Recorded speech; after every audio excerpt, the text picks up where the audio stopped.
We told you recently about how Meghan Markle really got upset with our late and wonderful monarch, Queen Elizabeth II, after Harry failed, literally, to get Meghan secured inside her very own castle, that of the world-famous Windsor Castle in the heart of Berkshire. You can understand exactly how Meghan would have thought that Harry had so much clout, particularly as he then went on, as we saw for years later, saying what a special, warm and loving relationship he had with his grandmother. He must have thought, or indeed believed, that she would relinquish everything over to him.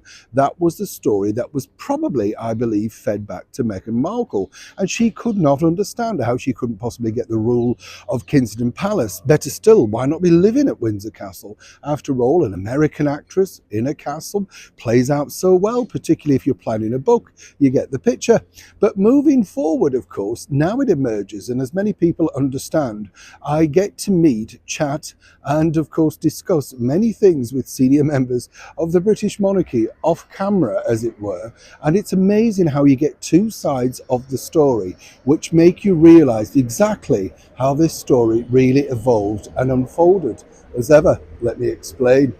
Hi, good morning. Nice to see you. You're all right? Yes, thank you so much. Lovely to have your company today. I know people do ask you, well, where do you get the things from? And as many people know, I've been lucky enough to meet many different people over the years. And when you're talking informally and you're not basically saying, I will expose you or I will, credit you to this, people do want to share things simply because they want the real version of events to come out. And you can understand that, It's very difficult, isn't it, when you think about the books, say, that Prince Harry printed, Spare. There's so many glitches in there, but of course that's his version of events. He's allowed that. But one of the biggest problems that Harry really failed upon, and this is from an excellent source, was way back right at the very start of their relationship. And this should have been a good indication for the former cable TV actress Meghan Markle to realize exactly just how powerless Prince Harry truly was. I mean, we had the fight over the tiara, all of that sort of stuff.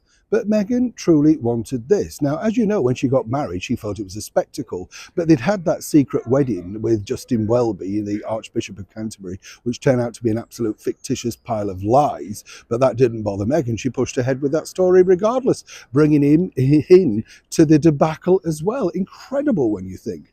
But then you see, the bigger issue was this. According to that well-placed source, Meghan, as ever, we have to say allegedly, really badgered the Archbishop of Canterbury in the opportunity to, shall we say, have her wedding where she felt it should be more fitting, and that was Westminster Abbey. After all, good enough for Kate, but she didn't know anything about the British monarchy. But of course, she suddenly looked up the video. Yes, this is how it played out. I thought, well, why can't she have that?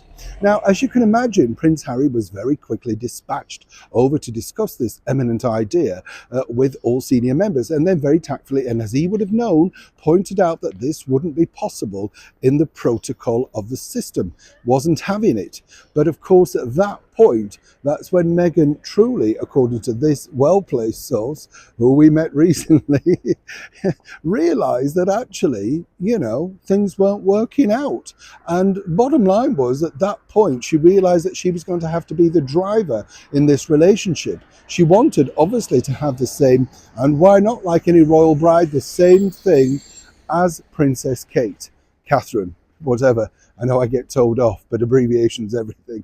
And the bottom line is, you can see how Harry must have kept going back and seemingly, in her eyes, failing on a number of occasions.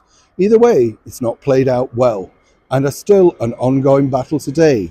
It's interesting to find the root of these stories, though, eventually, isn't it? Neil Sean in the very heart of London.